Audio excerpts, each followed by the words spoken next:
আপন ভুবন বনসাইয়ে আপনাদের স্বাগতম। আপনারা দেখছেন আপন ভুবন বনসাই ইউটিউব চ্যানেল। আমার ছোট কাকার বাড়ির উঠোনের এক পাশে বেশ অনেকগুলো চালতার চারা জন্মেছে। সেই চারা থেকে আমি এই চারাটি উঠিয়ে নিয়ে এসেছি আমার নিজের বাগানের জন্য এবং নিজে একটি টবের মধ্যে একটি চালতা গাছ রাখবো সেই উদ্দেশ্যে উঠিয়ে নিয়ে আসা। আমি অনেকখানি মাটি সহ রুটবলটিকে উঠিয়ে নিয়ে এসেছি। এখন আমি যথাসম্ভব রুটবলের ক্ষতি না করে মাটি কমিয়ে নিচ্ছি। আপনারা দেখছেন আমি একটি পুরাতন হ্যাকসো ব্লেড দিয়ে মাটিগুলোকে কেটে কমিয়ে ফেললাম। এখন আমি এই গাছটিকে একটি মুড়ির টিন ছিল, এটি হাফ কাট দিয়েছি, অর্ধেকটাতে অন্য একটি গাছ লাগিয়েছি, বাকি অর্ধেকটাতে আমি এই চালতার গাছটি লাগাবো। আপনারা দেখতে পাচ্ছেন আমি মাটি দিয়ে টিনটি ভরে দিচ্ছি, তার উপর আমি চালতা গাছটি লাগাবো।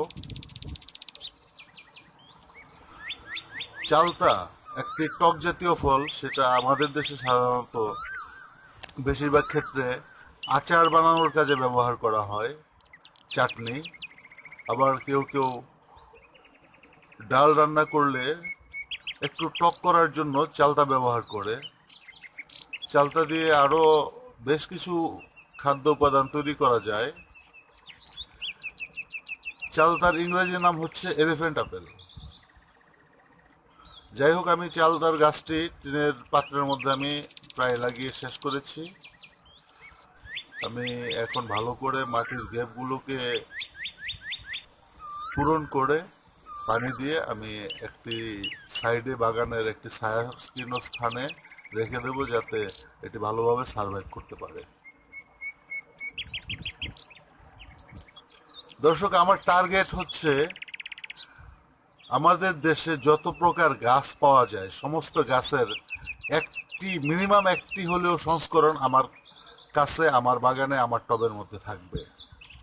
এই লক্ষ্যেই আমি আমার এই বাগান, এই নার্সারি এবং আপন ভুবন বনসাইয়ের যে কার্যক্রম সেটা চালু করেছি। বনসাই তো থাকবেই, তার পাশাপাশি আমার দেশে পাওয়া যায় এমন কোনো গাছ আমি বাদ রাখবো না যেগুলো আমার বাগানে থাকবে না। দর্শক, আমি পানি দিয়ে দিচ্ছি। এতক্ষণ ধৈর্য ধরে যারা আমার ভিডিওটি উপভোগ করলেন তাদের সবাইকে আন্তরিকভাবে ধন্যবাদ জানাচ্ছি। আমার ভিডিও ভালো লাগলে লাইক দেবেন, শেয়ার করবেন, ভালো খারাপ নিয়ে কমেন্টস করবেন। এখনকার মতো এ পর্যন্তই। খুব শীঘ্রই নতুন ভিডিও নিয়ে আপনাদের সামনে উপস্থিত হব। আপনারা সবাই ভালো থাকবেন, সুস্থ থাকবেন। আল্লাহ হাফেজ। আসসালামু আলাইকুম।